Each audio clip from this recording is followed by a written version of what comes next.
Hi, my name is Tony, and today my wife asked me to make her a little container for her baking powder on the counter up there. So I'm going to take this little, mostly dry block of elm, it's running right about 18%, and make her a little canister with the fitted lid on top for her baking powder.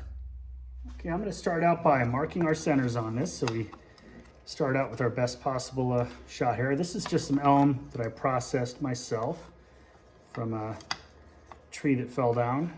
It's a Siberian elm, they call it up here. A lot of people kind of refer to it as a trash tree. I didn't get a perfectly square blank when I milled it, but a lot of this stuff dries kind of funny as you let it sit for a bit. So a few videos back, I did a nice little processing this stuff. This one turned out square on one side, rectangle on the other, so you never know what you're going to get. And this elm is a nice wood to turn. It smells very good when you turn it, which I always appreciate. Let's see here. Any big differences between the two? I think I'm gonna go ahead and start with my squarest end on this side. All I'm using is your standard drive centers here. Nothing special. Try to get it as close to center as I can. Save as much wood for volume. She showed me the little can of baking powder though, and they're pretty small. They're not massive. So as long as I get a nice depth, uniform wall thickness here, probably just drill out the center and flatten it with a box scraper on the inside. We should end up with a pretty nice looking little canister for the kitchen counter. So make sure we got a nice free spin here. Pretty good place to start. All right, let's get the cut above bowl company hat off and get the face mask on. Spin this thing up, see what we get.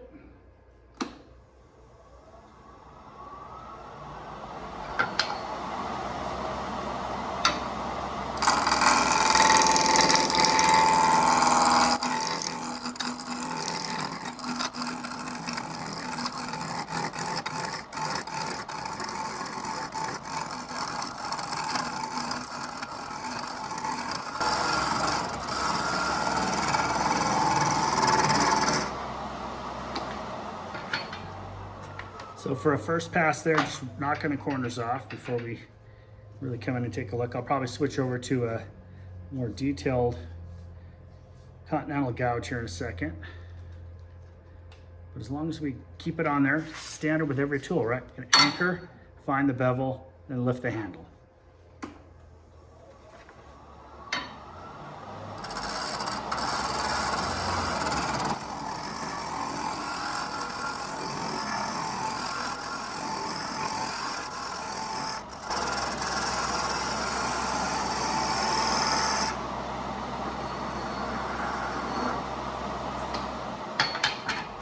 Okay, so we have a nice round to start with now. Inspect it for any cracks or anything left over after we got through there. I'm gonna go ahead and grab a skew now, and I'll flatten off these ends, and then we'll mark it out for a top and a base.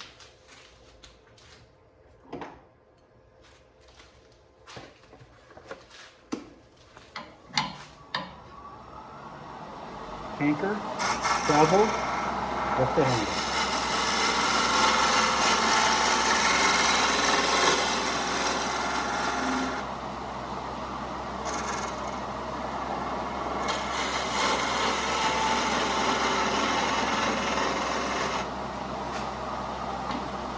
Anchor, find the bevel, lift the handle.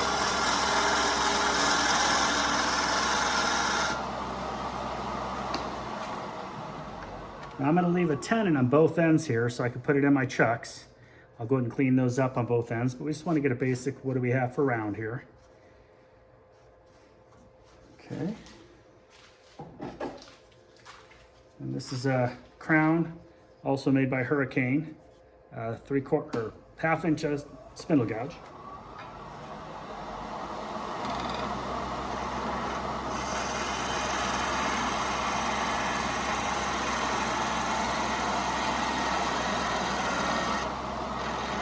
Going some vibration in the middle there.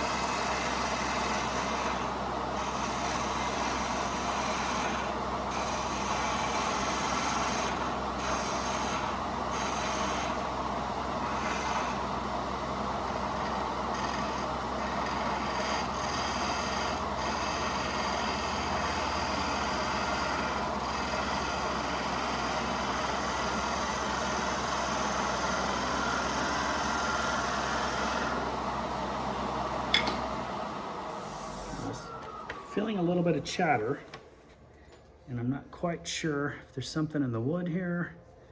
Got a lot of wide grain, and then we have this tight figured grain on the ends. It might just be that. It's not a terrible cut. Definitely easy enough to sand off. I'm gonna go ahead and clean up the our 2 tenons so we can easily flip this back and forth for working on that.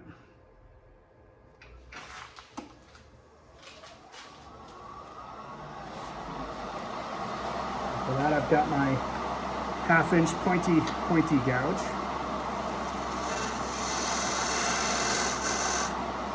Clean off this here.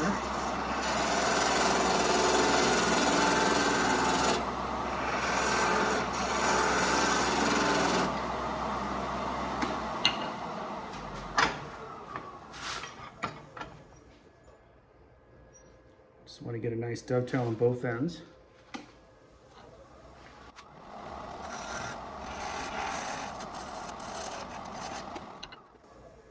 So already now we've got a nice cylinder, we've got a dovetail on this end to put in the chuck, and a dovetail on this end to put the chuck in as well, so we can separate off the top for our lid. So that's currently, we'll keep the grains nice and lined up here. Go ahead and pick a spot.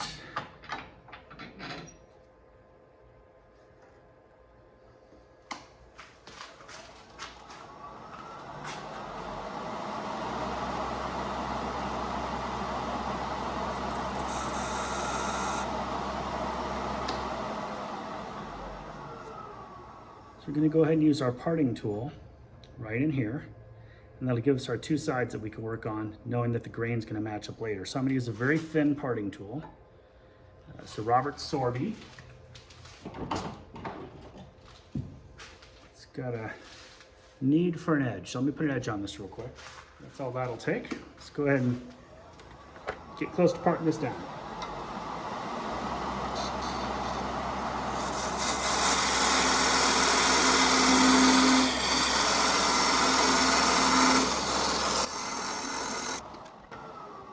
Give us a nice clean edge up here.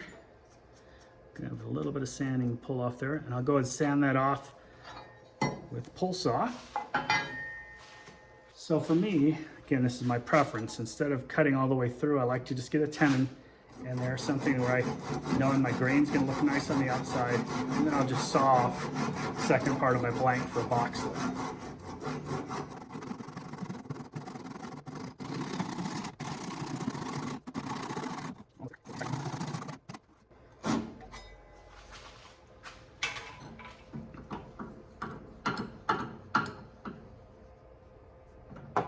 So we have our chuck mounted on the lathe.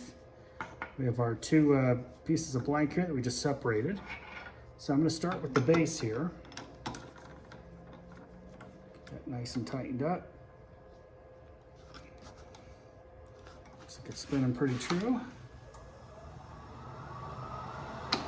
Perfect. So my first thing is going to be flatten off this face. I'll come down and figure out if I want to add any decoration to this.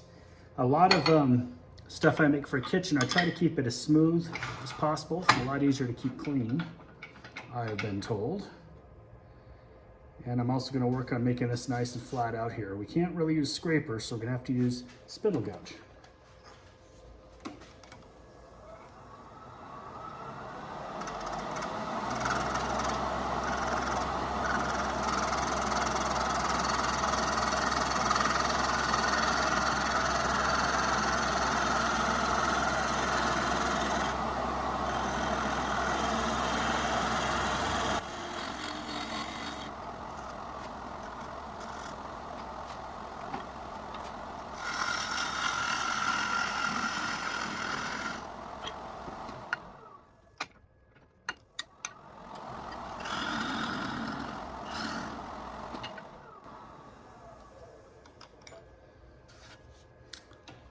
The easiest way to do this for me is going to be with a Forstner bit. I want to touch that side real quick with a little bit of sandpaper. Put some 80 grit here.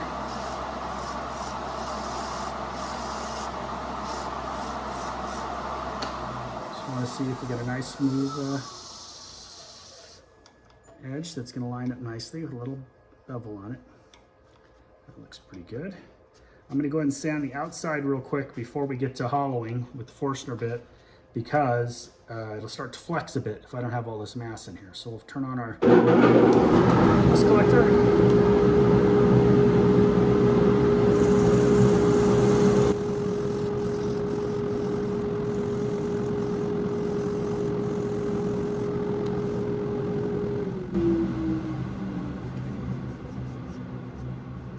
When we're doing cross grain, I always take the last grit I sanded with and I go across the grain, break up any scratches there before I move to the next grit. And I'm doing it without the dust collector on right now so I can talk to you. It's very loud and this is not throwing dust all up on my face, it's going down, so I feel fairly safe and confident in that. Okay, so that's the 80 grit across the back. Now I'll move to 120, 180, and we'll go on from there. So 120.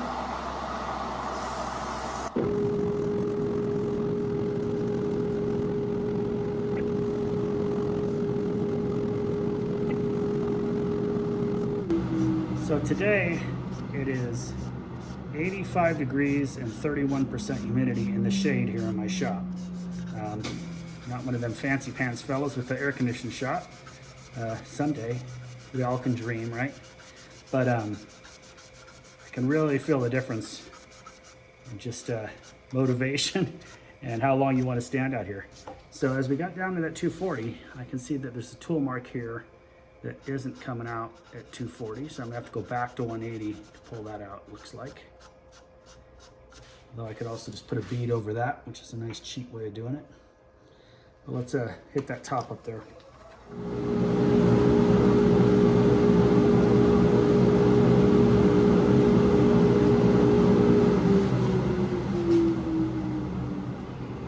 Okay, I'm just gonna throw some grit on there. It isn't all melted. There, you can see how hot it is in here. My mineral oil is melted into my wax here, so I'm gonna need to stir this up. Okay, got a little grit here.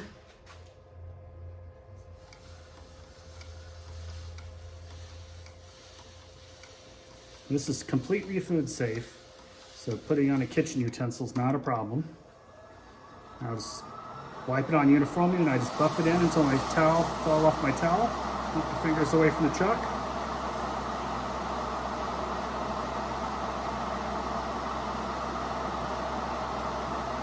Once I got that down, I'll keep moving to a clean place in my towel until all of the material's been pulled off.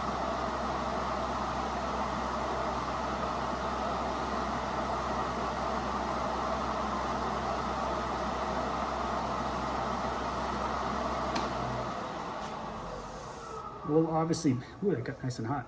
We'll obviously take this beautiful, clean piece of elm now, and after we're done with our final turning, we'll take it over to the buffing station and we'll put a nice coat of carnauba on it to keep it safe.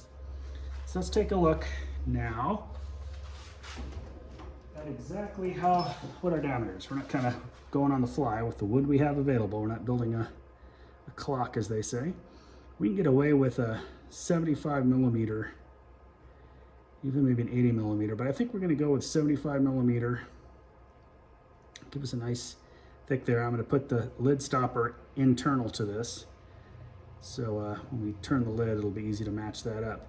So we'll go the 75 millimeter drill bit. In this case, a Forstner. And I usually keep some links down below for the stuff I'm using. It's all just Amazon goodies. I don't have any fancier stuff than that.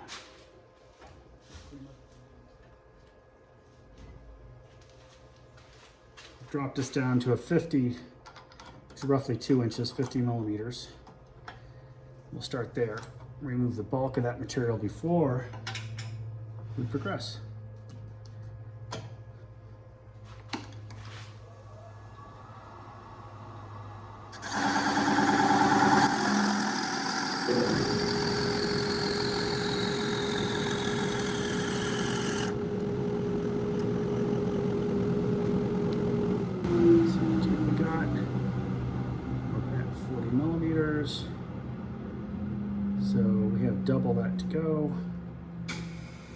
We come all the way to there, 60. So we're gonna just go to the edge here, just setting a visual reference makes it easy. Roughly go to the edge there of our drill chuck face. And that will give us a nice visual reference there as well.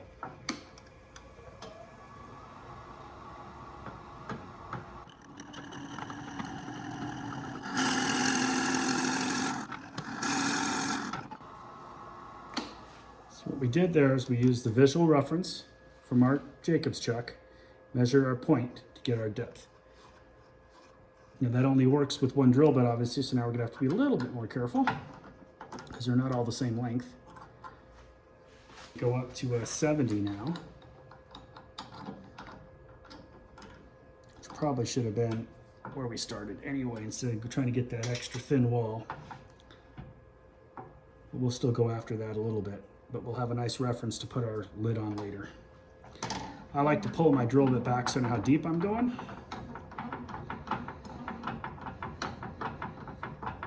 So I'm going to pull it all the way back to 1 inch on my quill here, so we know where our depth starts. We'll go ahead and measure our depth again here with the ruler. So we're exactly 60 millimeters deep right now. 60 millimeters from our point. It's going to take us to the back edge of this drill bit here, but we'll feel it when we bite in the bottom.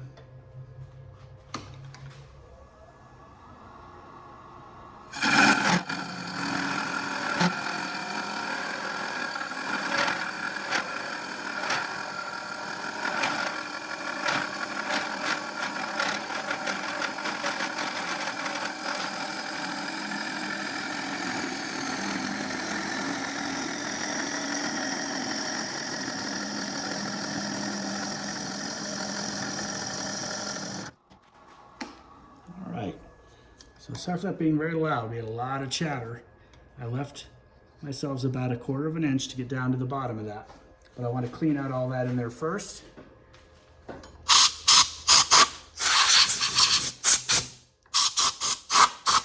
Give it a chance to cool off a bit. It gets really hot. And I could come in there just with a nice bowl scraper, clean up that bottom. You have a very small hole, so I might just pull that out with a bowl gouge after we clean it up just a little bit deeper, and then we'll call it good. Probably cut that rocket out of the video for you. But now we've got something we can clean up real nice on the inside.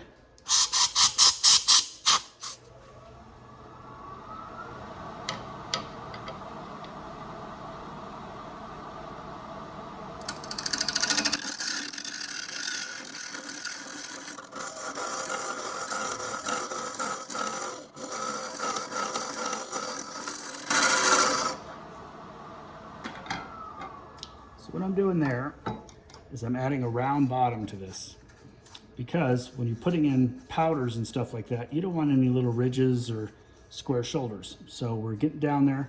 After we get it finished up here, I'll pull this out for you so you can get a nice zoom in so you can see what we're doing to make sure that our whatever material you put in your kitchen canister isn't going to stick up in a crack somewhere. So we're really close now. Still have a good edge.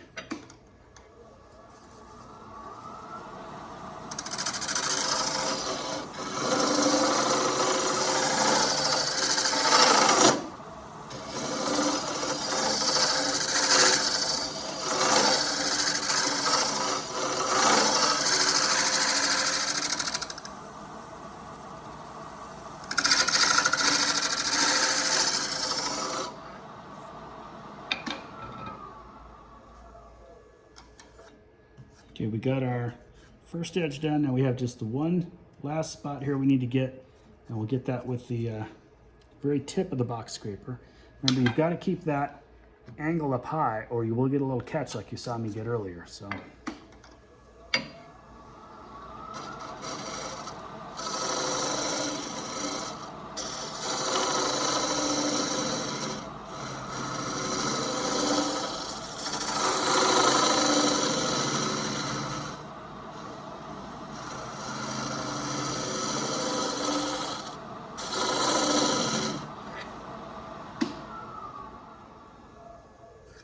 Nice and close there.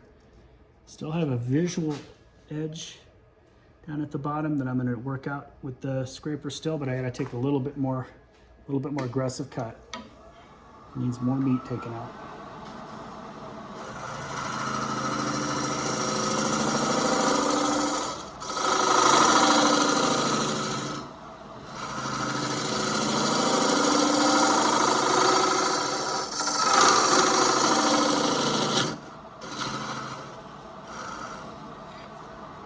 You can see how we get a little catch when we get in there in the middle. So I'm going to get beneath that nub and just lift it up a little.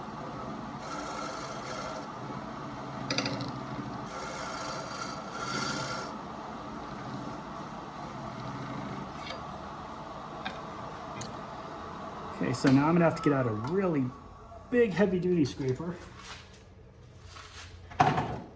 so I can get in there to get the nub out, because the little light-duty scraper is not going to do it.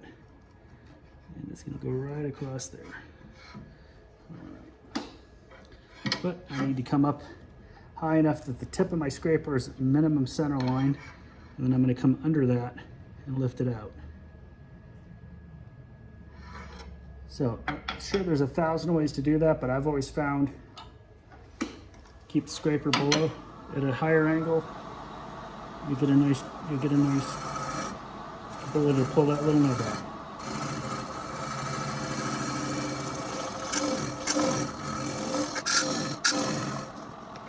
So enough.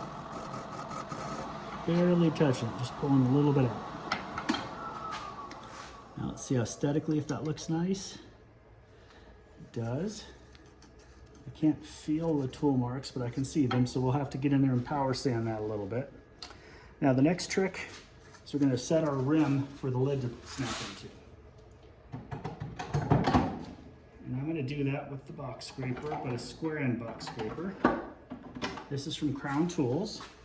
So we need to get up high enough, if you're looking at the image there, that the bottom edge of the thickness of the tool isn't going to scrape on the edge and mess our cut up. So here we go. I'll take a little snipe to start with.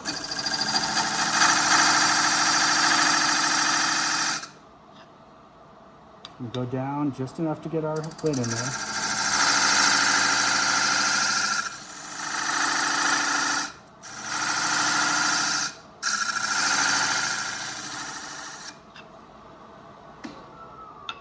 So that's all the depth of the lid we're going to need for our little crunch fit.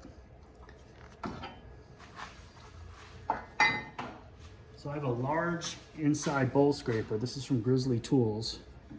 And if the angle is right, we should be able to clean that up with that tool. So I'm going to give that a shot. Again, this is how I do it, and you're watching me do it in real time. This isn't planned out or all the mistakes edited out or anything. I do believe that we can come in there and clean that up pretty nicely. A little bit higher. Now let's see here.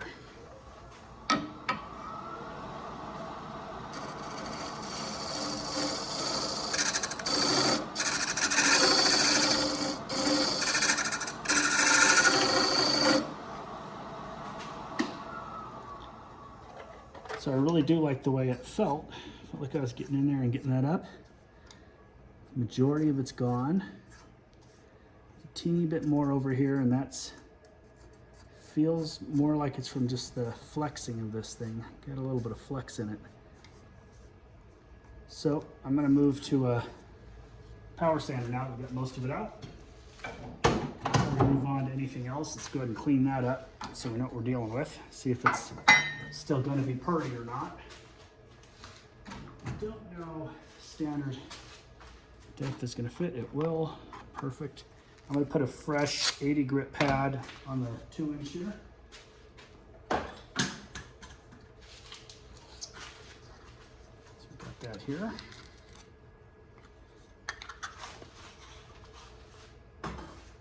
My personal preference for these kind of power sanding is on the interior of these types of little vessels and canisters. I generally don't go beyond 220 and lots of beeswax.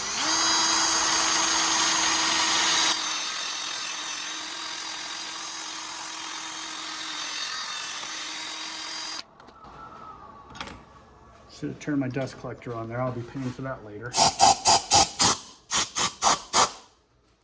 No, we still have some tear out in there from the Forstner bit. So I'm going to take that down with the box scraper all the way down and then re-round that bottom corner because we don't want that in there. That's just an ugly, ugly, ugly thing. So let me sharpen up that box scraper. Get a nice square end. Find a spot where we're not going to interfere with the... there we go. Put a fresh edge on that and be right back. Okay. Let's get our depth for the magnet here. This is a trick I learned from Richard Raffin. Put that little magnet on, it'll tell me where my bottom depth is going to be.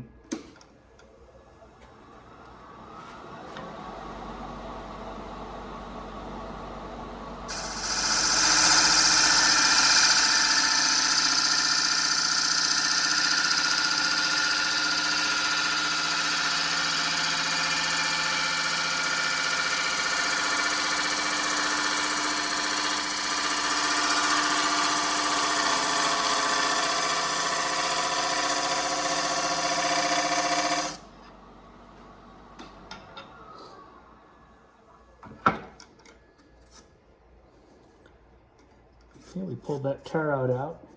Now you see just that one rim down there needs to be blended in. So I'll blend that rim in with the round nose scraper. We still have a nice edge on this. Yep.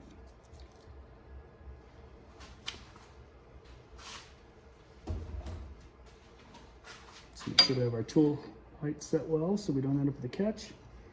We're just going to blend that in down there.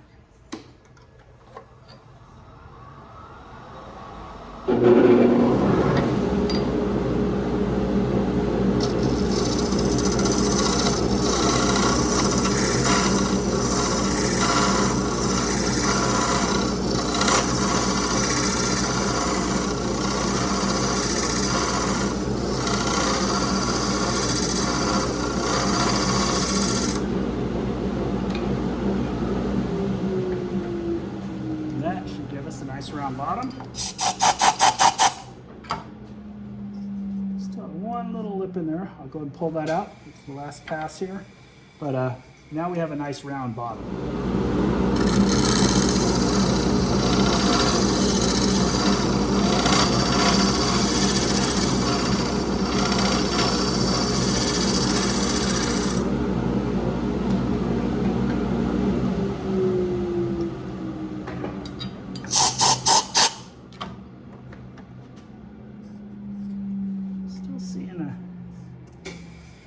Little groove in there, but it doesn't look like it's very deep.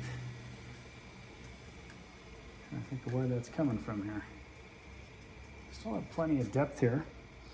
Might have to go a little deeper in the middle and come swing back around to blend that in.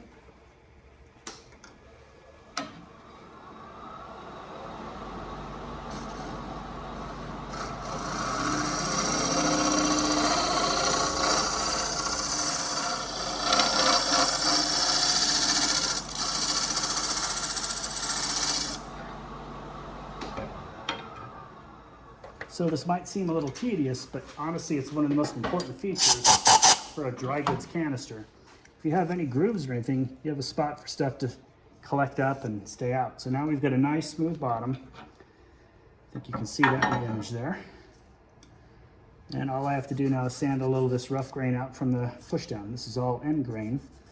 So we'll come through that with by hand. And I'll start out with some 80 grit.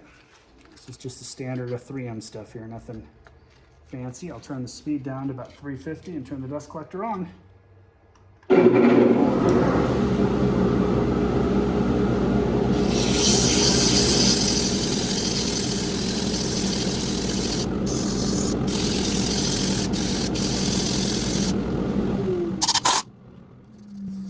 will go with the grain here, back and forth, before I move up to the next grit.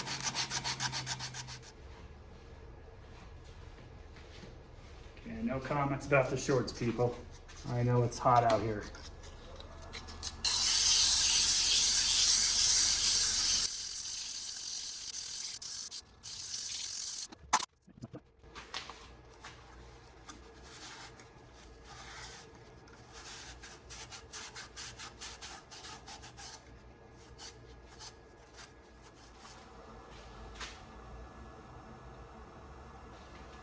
little bit more goo so I can get in all the cracks and crevices there.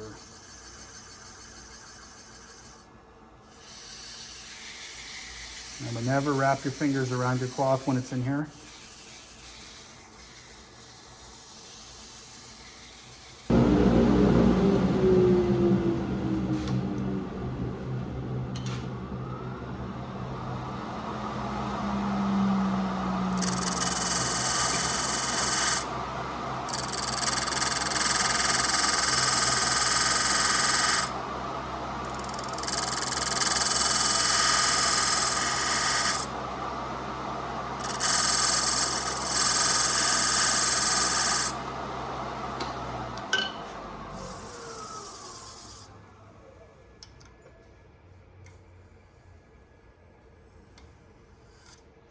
That's good. All I did is roll teeny little beads with the point tool there. Nothing too fancy.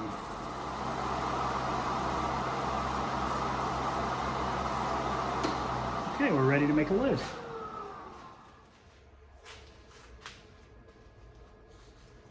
So we got our lid, which we already put a tenon on earlier.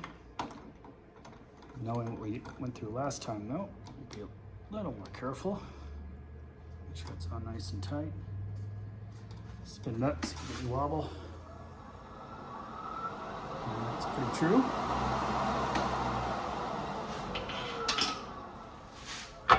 So the way I like to do this, a little extra free goo there, is I'll just creep it onto my fit first. So I'm gonna take a little cut. We know we only have about a 1/16 of an inch depth we need to deal with. So we'll take a couple little cuts, and I'll do that with the skew.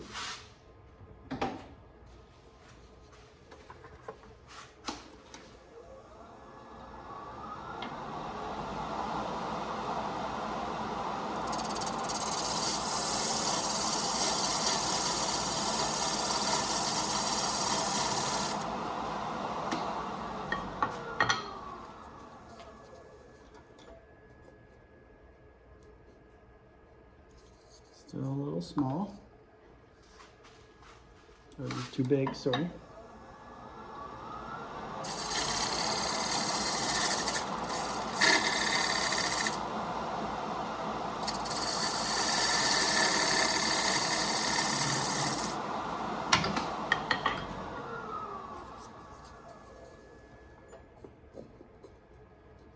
Now I'm going to taper this end in until we get a fit.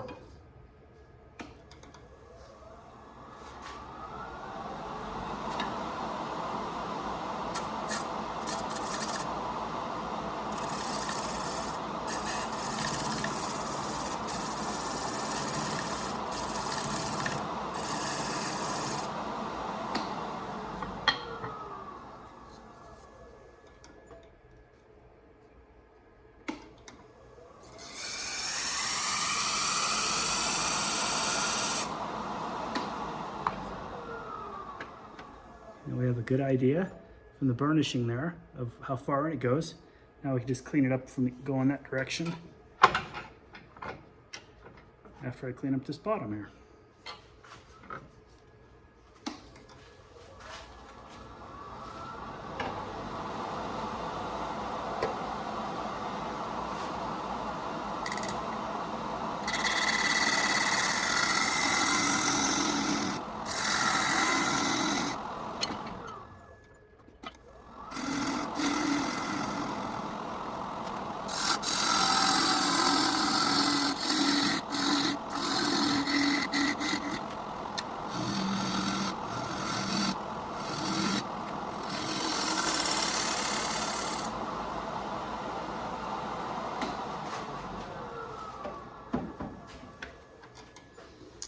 I'm going to push up on to get the fit we want for the depth for our lid, and then I'm going to cut a recess in here so I can flip it around and mount it on the jaws the other direction.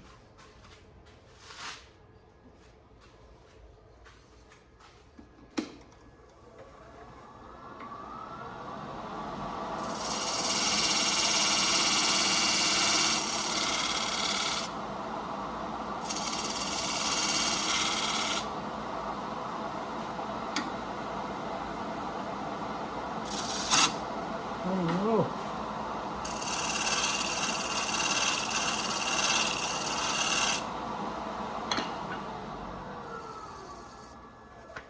sure I didn't lose anything here with that catch. Oh, pretty good. All right, let's do it with the square and box scraper, because it feels like this end grain just wants to catch.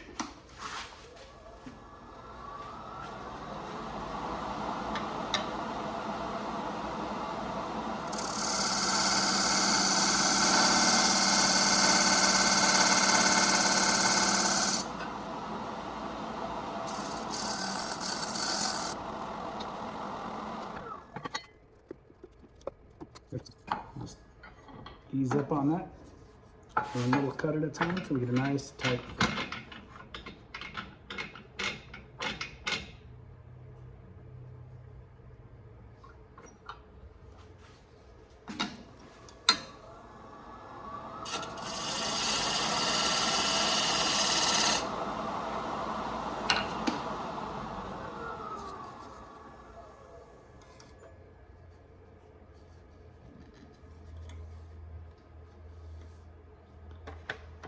Pretty good crunch fit there. All I want to do is line up our grain really nice. Here's our tiger stripes. Let's find that. There we go.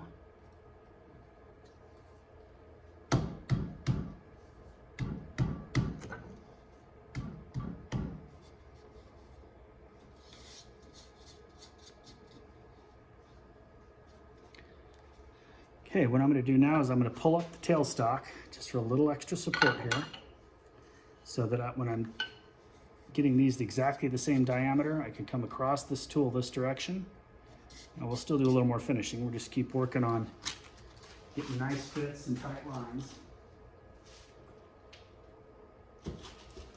Looking at this though, still a little, I don't think I'm loose. Depth-wise, bottoming out. I'm going to take a little bit of this off so we don't bottom out.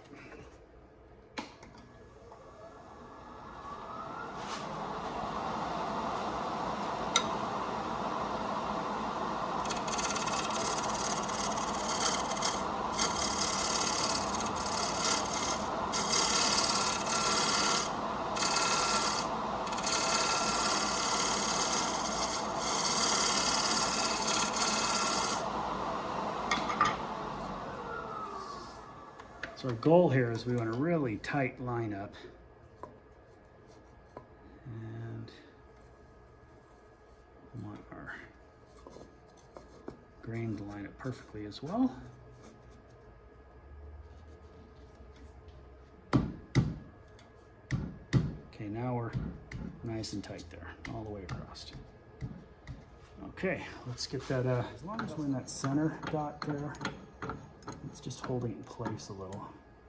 Let's hear what sound we get here.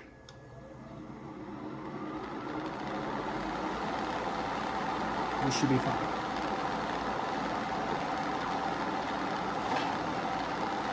Spindle gouge. And a double up there.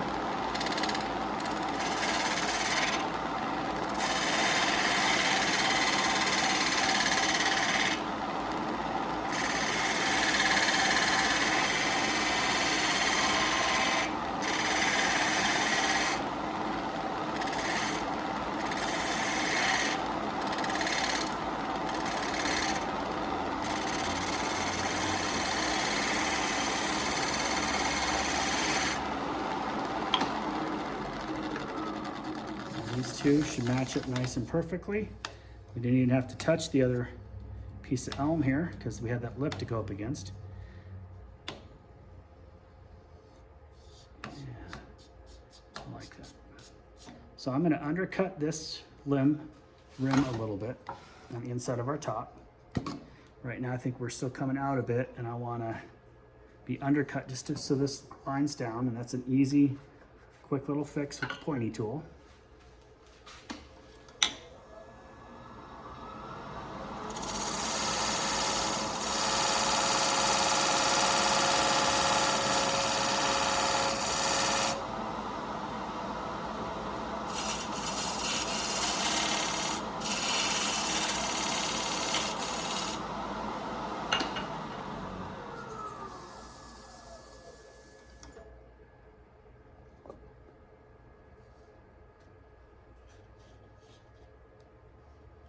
Easier to line up this tiger stripe than anything.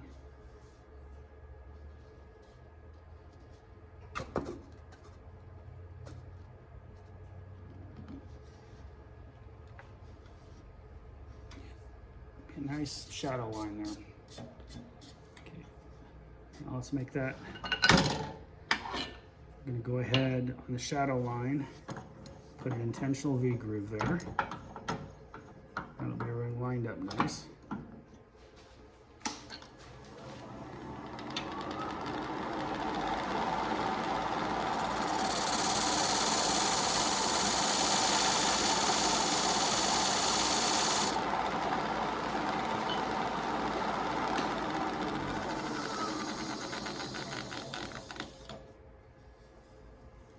Nice and clean. Okay. Need our base on here right now. What I'm going to do is flip around this rim in here. Well, you know what, let's go ahead and finish this side first, because that way I don't have to do it again later. So I'm going to go ahead and sand this interior surface, wax it, everything, and then we'll flip it around. We'll be ready to go.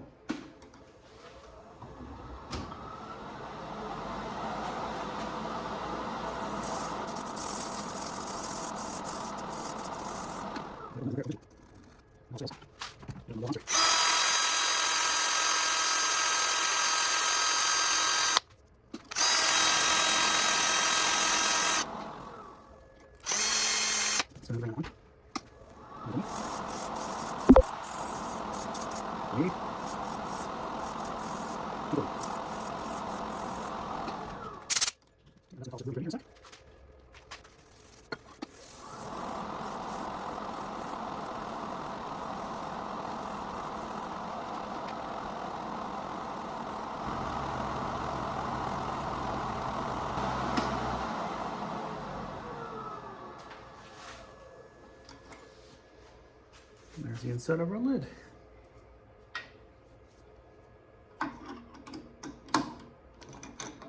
Okay, I swapped out the jaws for the smaller size here. Didn't want to bore you with that. Now we know we have our full depth out here, or diameter for the rest of it. So what I'm going to do now is round this over and use what we have here to make a dome.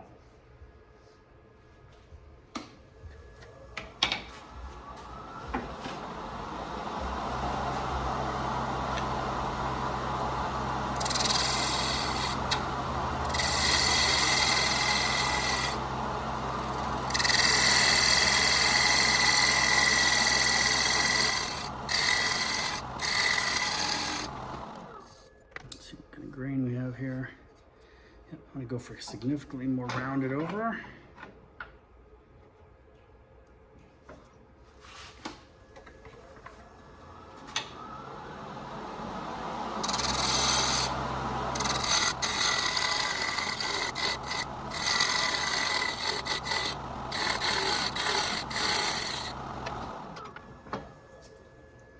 When I'm doing this, I want something to get your fingers under to pull that lid off real easy.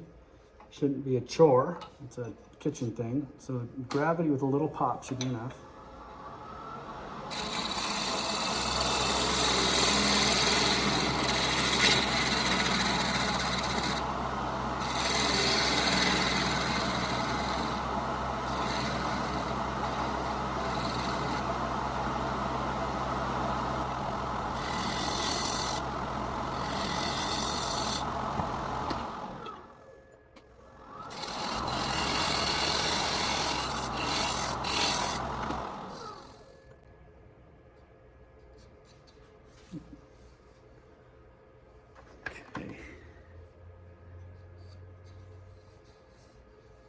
See how that sands out.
Get a clean towel here.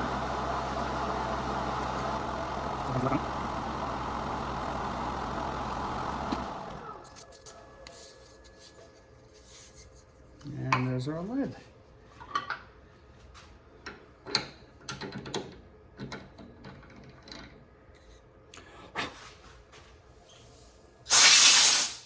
You can see it's nice interior there. Nice and shiny. Nice lid up there. And then we should be able to line up our grain perfectly. A little crunch fit. And there's our canister. So to pop the lid off, you can pull it off with your fingernails in that little V groove we made. So at least you know you're keeping your stuff there nice and dry on your counter. Put fingernails in there, pop it right off. Pick it back up from the table that way would be the best bet. Could loosen that up a little bit, but I think after we buff it, some wax, it'll tighten right up. It'll loosen up a little bit from my experience, but we got a nice grain match. It really does look nice. Although I know that I'm the only one who's going to spend the time to line that grain up before you put it up there. In the kitchen, it'll be all over the place, but there's our box. Nice little lid. It's for baking powder. A little 3-bead decoration on it there. So I'm going to flip it over, pull off this tenon, polish the bottom, and take it over to the buffing wheel. Put that final shine on it, and get it over to the wife. Okay, I've got it flipped back around. I just expanded the jaws into the mouth here. It's not going to be super tight, so I'm going to use a bowl gouge, a nice sharp edge, and I'm going to take some very light passes to clean the bottom up.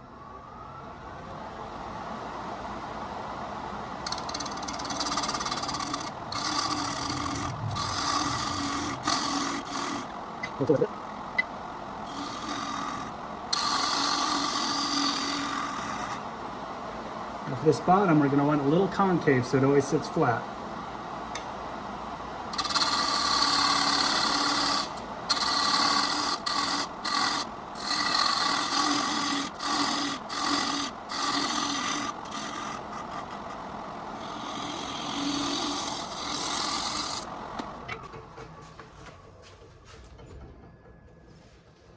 Make sure we have a flat bottom. I tried to add a little decoration there. We're still a little out. I'll pull that in more.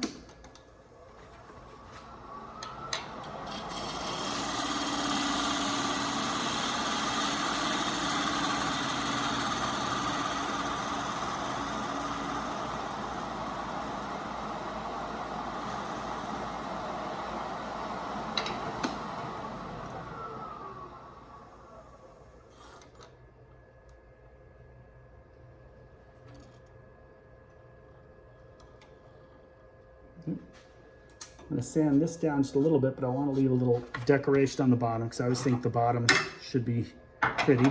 In fact, we'll add a little texture ring in there just because we can.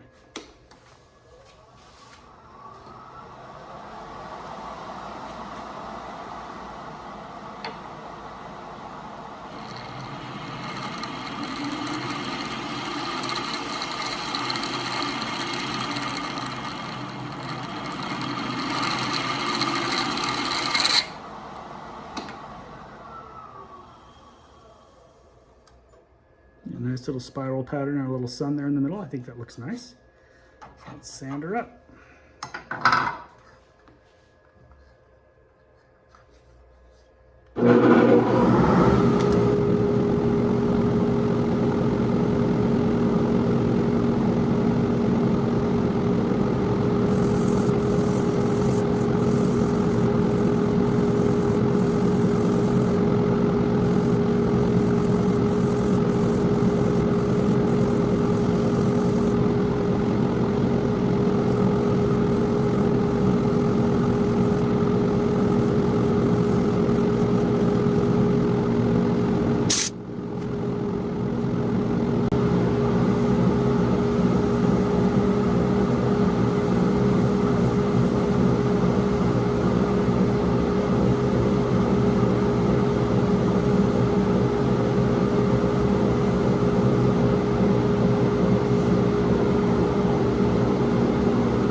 how I finish off the bottoms.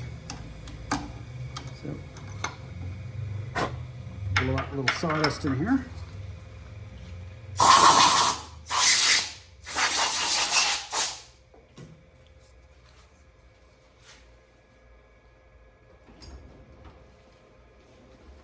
But with that said, I think we have one crunch fit lidded box, textured bottom there for a baking powder in the kitchen.